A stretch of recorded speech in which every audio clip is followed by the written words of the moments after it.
영주권자로서 시민권을 취득하는 것은 어느 한순간에 나도 모르게 상황이 그렇게 되었다고 말할 수는 없다는 겁니다.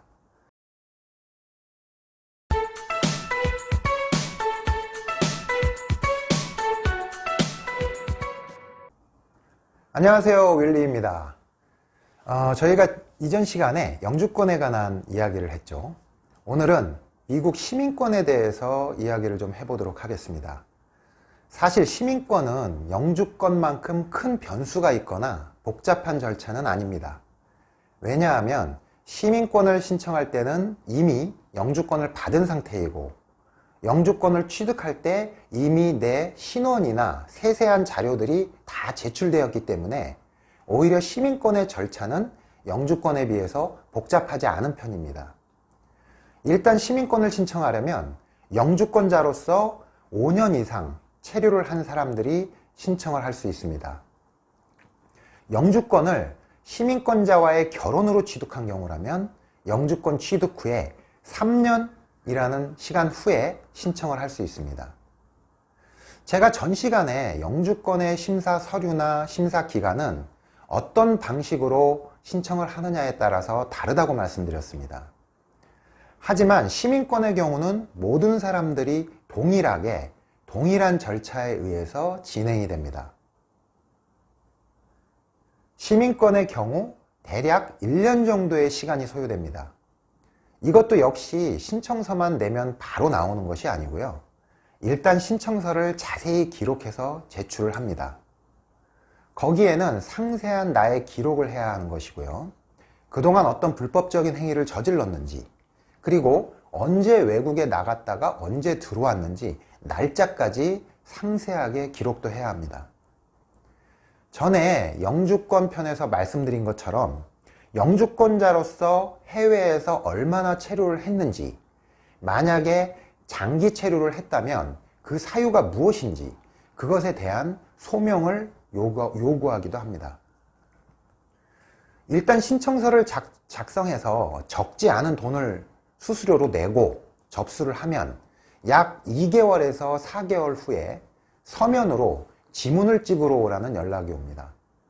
보통 서신을 받은 날로부터 2, 3개월 후에 오라는 통지니까 실제로는 더 긴 시간들이 요구되는 겁니다. 그러면 본인이 직접 가서 지문을 찍는 작업을 하게 됩니다. 그리고 나서 또 3, 4개월 후에 인터뷰를 오라고 하는 서신을 받죠. 그러면 약 2, 3개월 후에 정해진 날짜에 가서 인터뷰를 합니다. 그곳에서 기본적인 영어 실력과 미국의 역사 등에 관한 그런 인터뷰를 하게 되고, 이것에 최종적으로 통과가 되면 통과되었다는 종이와 선서식에 참석해야 한다는 안내문을 받게 됩니다. 그러면 약 1, 2개월 후에 선서식에 가서 미국 시민으로서의 의무를 다하겠다고 하는 선서를 마치면 그때야 비로소 미국 시민권을 발급받게 되는 것이죠. 미국의 시민도 두 부류로 나뉩니다. 하나는 국적이 다른 나라에서 귀화를 통한, 이민을 통한 시민권자와 원래 미국에서 태어나서 시민권자가 되는 경우입니다. 시민권 증서라는 것은 이러한 귀화를 통해서 국적을 취득한 사람에게만 있는 것입니다. 처음부터 미국에서 태어난 시민은 시민권 증서라는 것이 없습니다. 미국은 한국과는 달리 부모의 국적이 무엇이든지 간에 미국에서 태어난 사람은 미국 시민으로 인정을 합니다. 한국과는 다르죠. 우리가 예전에 자주 접했던 원정 출산이 왜 유행을 했던 때가 있었는지 바로 이런 이유 때문입니다.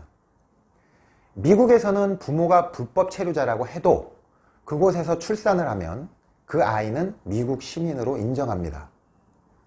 미국에서 태어나면 자동으로 미국의 국적이 주어지고, 만약에 두 부모가 한국인이라면 그 아이는 미국의 국적과 한국의 국적을 동시에 가지게 되는 것입니다.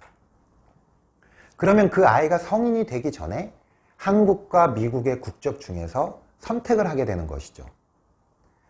예전부터 국적에 관한 문제는 병역의 의무와 관련된 이슈가 주를 이루었죠.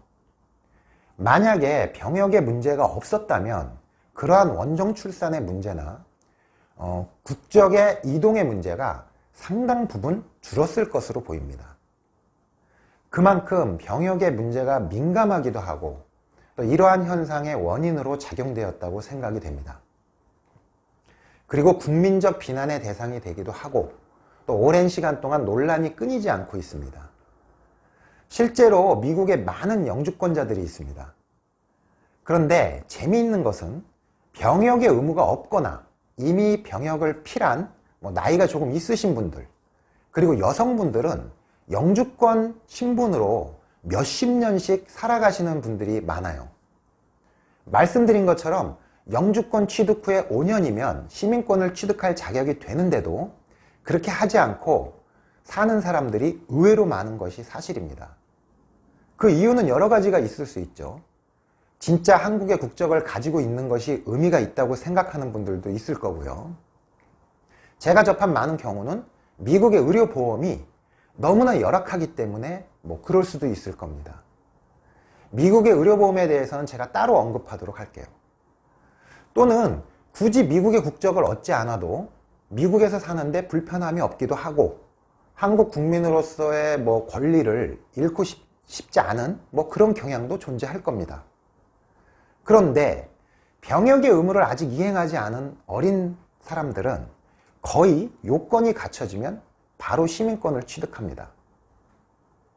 더 이상 설명할 필요가 없을 것 같네요. 시민권이나 영주권을 취득함으로 해서 한국에서의 의무를 저버리는 것은 본인의 판단입니다. 엄밀히 그것이 불법은 아닌 것이니까요. 하지만 그것에 대해서 비난을 하는 것도 그 사람들의 판단이겠죠. 사람들은 항상 법적으로 불법만을 비난하지는 않으니까요. 원정 출산 역시 왜 비난을 할까요? 그것도 엄밀히 말하면 불법을 저지른 것은 아닌데요. 그것은 의무를 저버리는 것은 불법이냐 합법이냐의 잣대가 아니기 때문일 겁니다. 제가 지금까지 시민권에 대해서 말씀드렸습니다. 영주권자로서 시민권을 취득하는 것은 어느 한순간에 나도 모르게 상황이 그렇게 되었다고 말할 수는 없다는 겁니다. 최소한 8, 9개월에서 1년 이상의 시간 전에 내가 신청서를 냈고 그 기간 동안 최소한 3번 이상을 내가 스스로 찾아가서 절차를 밟고 비로소 취득하게 되는 것이죠. 제가 이런 정보를 이야기하는 것은 제대로 된 정보를 여러분들과 함께 하기 위함입니다. 올바른 판단은 올바른 정보를 가지고 있을 때 가능한 것이 아닐까 생각됩니다. 판단은 여러분들의 몫입니다.